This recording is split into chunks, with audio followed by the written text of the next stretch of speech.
Hola! Toleleje, toleleje. Kunin at basahin, kunin at basahin. Ako po si Kuya Sam Pagaduan, ang inyong kasama sa ating lumalim at mamunga Daily Gospel Reflection. Ngayon ay September 29, 2025. Ang mabuting balita ng Panginoon ayon kay San Juan, chapter 1, verse 47 to 51. Noong panahong iyon, nang makita ni Jesus si Natanael, ay kanyang sinabi, "Masdan ninyo ang isang tunay na Israelita, siya'y hindi mandaraya." Tinanong siya ni Natanael, "Paano ninyo ako nakilala?" Sumagot si Jesus, "Bago ka patawagin ni Felipe, nakita na kita nang ikaw ay nasa ilalim ng puno ng igos."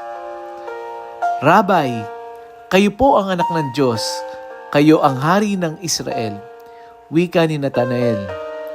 Sinabi ni Jesus, "Nananampalataya ka ba dahil sa sinabi ko sa iyong nakita kita sa ilalim ng puno ng igos?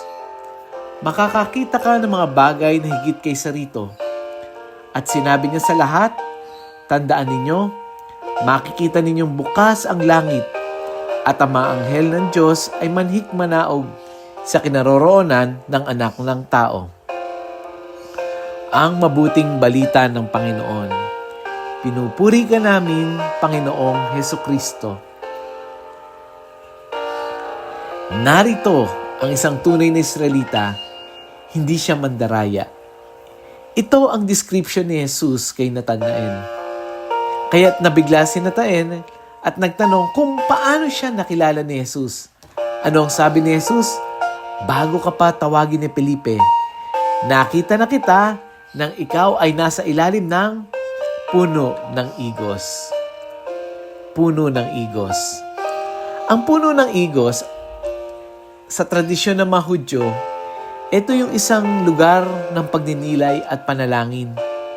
Ibig sabihin, nakita ni Jesus si Natanael sa kanyang pagiging totoo at tapat sa Diyos. Hindi lang panlabas, kundi pati ang kanyang kalooban. Dahil dito, agad siyang naniwala at kumilala kay Jesus bilang anak ng Diyos. Ganito rin tayo. Alam mo, minsan may mga panahon na feeling natin walang nakakaintindi o nakakakita ng pinagdadaanan natin. Pero si Jesus, kilalang kilala niya tayo. Hindi lang ang ating pangalan, kundi pati ang ating mga iniiyak na lihim. Yung mga tanong ng puso natin, yung mga pinaglalabanan natin na hindi alam ng iba. Parang sa pang-araw-araw, may mga taong nakangiti pero mabigat ang dinadala. May mga taong tahimik pero may sugat na hindi nakikita. Pero ang magandang balita, si Jesus hindi nadadaan sa peke. Hindi rin siya bulag sa iyong panlabas. Nakikita niya tayo ng buo. At sa kabila nito, tinatanggap niya tayo ng buo. Kapag tayo ay napapagod, lahat tayo ay naghahanap ng puno ng igos na pwedeng paghahalintulad sa paghahanap natin ng isang tahimik at banal na lugar kung saan pwedeng magdasal, magnilay at magbalik tanaw sa ating buhay. Lahat tayo ay may kanya-kanyang lugar ng pagninilay. Yung iba sa kanilang kwarto, sa simbahan, sa isang sulok ng bahay, sa adoration chapel, o kahit nga kung minsan sa CR. Doon tayo nakakahanap ng katahimikan at pagkakataon para makausap ang Diyos. Alam mo, sa panahon ngayon, mabilis at maingay ang mundo.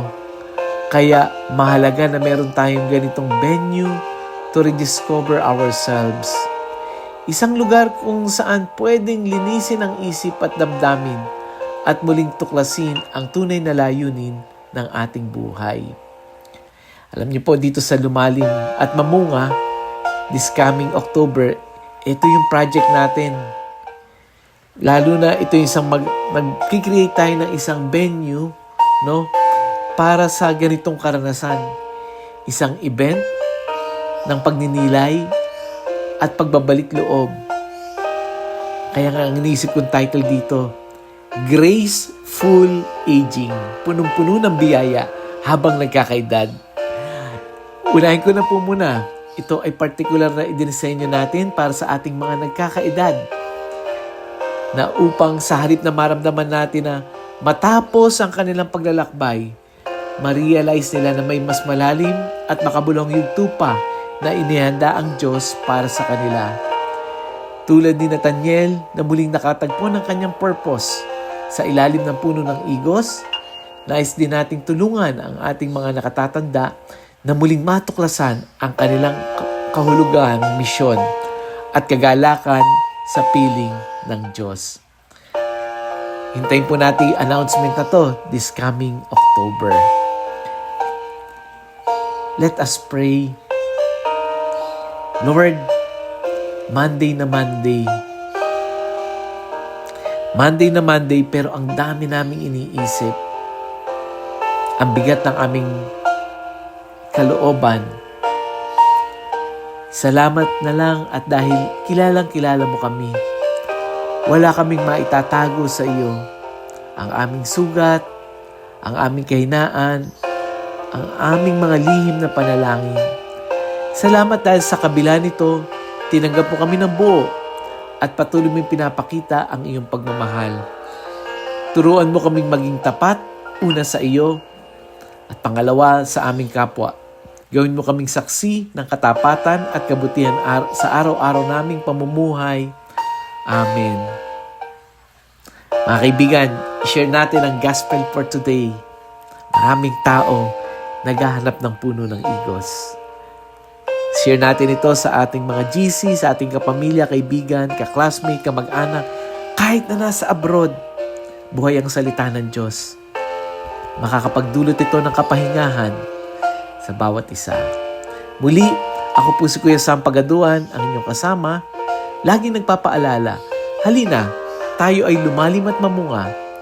Lumalim sa pananampalataya at mamunga na mabuting gawa. God bless us all.